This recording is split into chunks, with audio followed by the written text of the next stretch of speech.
तो दोस्तों कटिंग से पहले मैं आपको ये समझाना चाहता हूँ कि हमारे आर्म होल में सलवटें आती है, शोल्डर जब ज़्यादा होते हैं तो वो क्यों आती है। जैसे नॉर्मल कटिंग और नॉर्मल शोल्डर और बड़े शोल्डर में जो डिफरेंस रहता है वो मैं बताने का आपको प्रयास करता हूँ।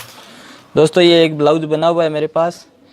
ये जिसका ब्लाउज है उनके नॉर्मली शोल्डर है 13 इंच। तो ये मैंने 5.5 पे शोल्डर की कटिंग की थी और ये ब्लाउज उनको बिल्कुल फिट है। ये यहाँ से शुरू करता हूँ मैं। इसके शोल्डर है 13, तो ये अपना मार्क हो गया 13 पे। तो अब अपने ये 13 मार्क है तो ये जो शोल्डर है ये अपने लास्ट हिस्से तक फैलेंगे 13 तक।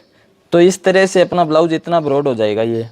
तो ये देखिए दोस्तों, आर्म होल की जो फिटिंग है वो सही रहेगी अपनी। इस ब्लाउज में आपको दिख रहा होगा बिल्कुल।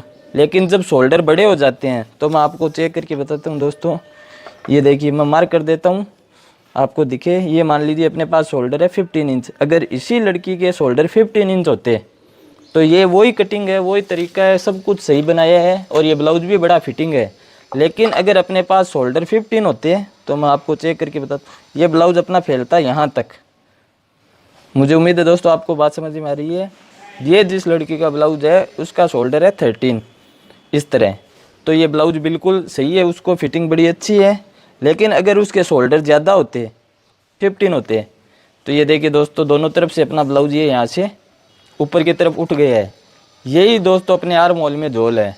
अगर उसके शोल्डर बड़े होते तो अपने ये फिटिंग गलत हो जाती, उसके ब्लाउज को सही नहीं रहता ये ब्लाउज। तो अभी ये अगर शोल्डर ज़्यादा है तो हम कटिंग कैसे करें, उसके लिए मैंने ये वीडियो बनाया है और मुझे उम्मीद है आपको समझ में भी आएगा। कटिंग के वक्त मैं आपको बताऊंगा। कटिंग के लिए मैंने ड्राफ्ट बना लिया है। मैं जो ब्लाउज हमारे पास जिसमें शोल्डर ज़्यादा थे उसकी कटिंग और जो नॉर्मल ब्लाउज की कटिंग होती है वो बैक में कटिंग एक जैसी ही होती है, कटिंग में कोई डिफरेंस नहीं होता है। तो मैं इसकी कटिंग कर लेता हूँ। तो बैक अपने पास है, कटिंग हो गई है।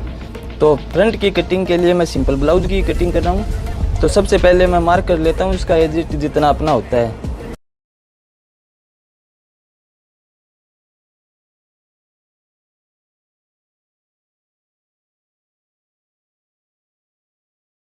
अब मैं इस ब्लाउज में पहले अपने जो बैक है उसमें पीछे की प्लेट डालता हूँ, ठीक है ना। प्लेट डालने के बाद अपने बैक का जो ये लाइनिंग पे मेरे पास कटा हुआ है इसमें भी डिफरेंस आएगा, वो मैं आपको बताऊंगा। और फ्रंट की कटिंग में भी डिफरेंस आएगा, वो भी मैं आपको बताऊंगा। तो दोस्तों अब ये मैंने बैक में डाट डाल ली है। आपको मैं इस तरफ करके दिखाता हूँ, आपको अच्छे से दिखेगा। ये प्लेट डालने के बाद दोस्तों अपना ये बैक में क्या है, ये साइड का जो हिस्सा है, जिस साइड मार्जिन आएगा इस साइड ये अपना कुछ तिरछा हो जाता है। तो पहले हमें बैक में तो इतना चेंज करना है, प्लेट पहले डालनी है और इस हिस्से को सीधा कट कर लेना है। बिल्कुल स्ट्रेट करेंगे तो ये अपने थोड़ा सा हिस्सा इसका प्लेट तक कट जाएगा।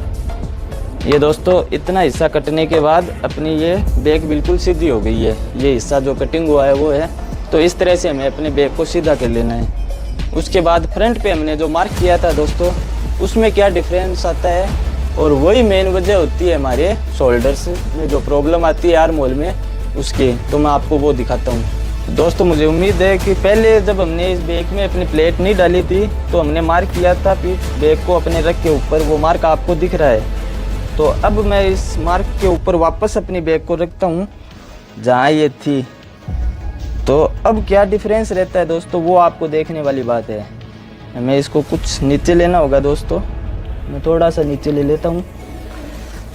तो ये देखिए दोस्तों, आपको मुझे उम्मीद है बहुत अच्छे से दिख रहा होगा।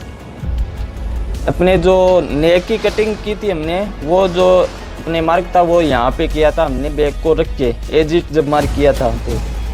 लेकिन अब अपनी बैक यहाँ से अप्रोक्स 1.25 इंच साइड में आ गई है अपने आर्म होल की तरफ।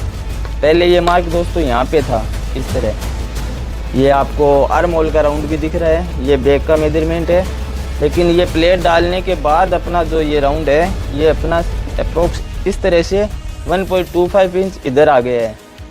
तो यही दोस्तों अपने मेन वजह रहती है, क्योंकि दोस्तों ये अब अपने ब्लाउज में आर्म होल की कोई प्रॉब्लम नहीं रहेगी, शोल्डर चाहे कितना भी बड़ा हो। तो प्रॉब्लम की मेन वजह भी आप आसानी से समझ गए होंगे, क्योंकि जब जितने हमारे शोल्डर बड़े होते जाते हैं तो हम जब अपने डीप नेक ब्लाउज की कटिंग करते हैं तो उनका शोल्डर अंतिम छोर पे आके अपना टिक जाता है ब्लाउज के। तो जब ये ब्लाउज की अपनी कटिंग यहाँ होती है तो वो फैल कर शोल्डर ज़्यादा होने की वजह से इस तरह से आता है दोस्तों। तो ये जो आपको दिख रहा है यही हमारी मेन वजह होती है। ये जो झोल आपको दिख रहा है यही हमारे ब्लाउज में प्रॉब्लम बनता है। लेकिन बैक में तो ये प्रॉब्लम नहीं बनता, क्योंकि जब हम बैक वाली प्लेट डालते हैं तो बैक से अपनी ये प्रॉब्लम हट जाती है, लेकिन फ्रंट में नहीं हटती। क्योंकि फ्रंट में हमारी कटिंग के लिए हमने मार्क किया था ऐसे पहले एज इट रख कर, तो मार्क हम वैसे ही करते हैं।